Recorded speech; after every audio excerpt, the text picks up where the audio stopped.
யோவான் 2ஆம் அதிகாரம் 3ஆம் நாளிலே கலிலேயாவிலுள்ள கானா ஊரிலே ஒரு கல்யாணம் நடந்தது. இயேசுவின் தாயும் அங்கே இருந்தாள். இயேசுவும் அவருடைய சீஷரும் அந்த கல்யாணத்துக்கு அழைக்கப்பட்டிருந்தார்கள். திராட்சரசம் குறைவுபட்ட போது இயேசுவின் தாய் அவரை நோக்கி, அவர்களுக்கு திராட்சரசம் இல்லை என்றாள். அதற்கு இயேசு, ஸ்திரீயே, எனக்கும் உனக்கும் என்ன? என் வேளை இன்னும் வரவில்லை என்றார். அவருடைய தாய் வேலைக்காரரை நோக்கி, அவர் உங்களுக்கு என்ன சொல்லுகிறாரோ அதின்படி செய்யுங்கள் என்றாள். யூதர்கள் தங்களை சுத்திகரிக்கும் முறைமையின்படியே ஒவ்வொன்று 2-3 குடம் தண்ணீர் கொள்ளத்தக்க 6 கற்சாடிகள் அங்கே வைத்திருந்தது. இயேசு வேலைக்காரரை நோக்கி, ஜாடிகளிலே தண்ணீர் நிரப்புங்கள் என்றார். அவர்கள் அவைகளை நிறைய நிரப்பினார்கள். அவர் அவர்களை நோக்கி, நீங்கள் இப்பொழுது மொண்டு பந்தி விசாரிப்புக்காரனிடத்தில் கொண்டு போங்கள் என்றார். அவர்கள் கொண்டு போனார்கள். அந்த திராட்சரசம் எங்கே இருந்து வந்ததென்று தண்ணீரை மொண்ட வேலைக்காரருக்கு தெரிந்ததை அன்றி பந்தி விசாரிப்புக்காரனுக்கு தெரியாததினால், அவன் திராட்சரசமாய் மாறின தண்ணீரை ருசி பார்த்தபோது மணவாளனை அழைத்து, எந்த மனுஷனும் முன்பு நல்ல திராட்சரசத்தை கொடுத்து ஜனங்கள் திருப்தி அடைந்த பின்பு ருசி குறைந்ததை கொடுப்பான். நீரோ நல்ல ரசத்தை இதுவரைக்கும் வைத்திருந்தீரே என்றான். இவ்விதமாக இயேசு இந்த முதலாம் அற்புதத்தை கலிலேயாவிலுள்ள கானா ஊரிலே செய்து தம்முடைய மகிமையை வெளிப்படுத்தினார். அவருடைய சீஷர்கள் அவரிடத்தில் விசுவாசம் வைத்தார்கள்.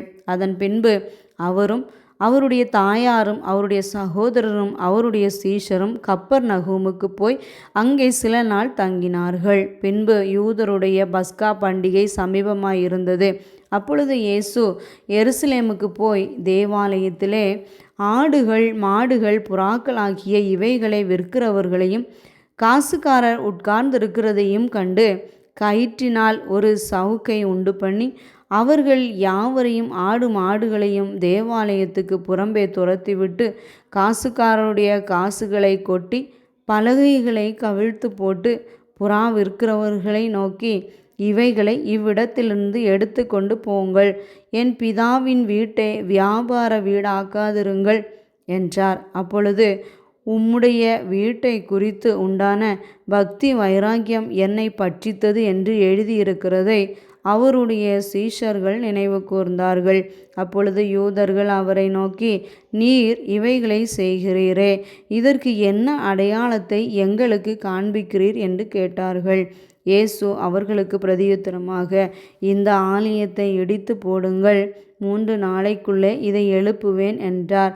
அப்பொழுது யூதர்கள், இந்த ஆலயத்தை கட்ட 46 வருஷம் சென்றதே, நீர் இதை 3 நாளைக்குள்ளே எழுப்புவீரோ என்றார்கள்.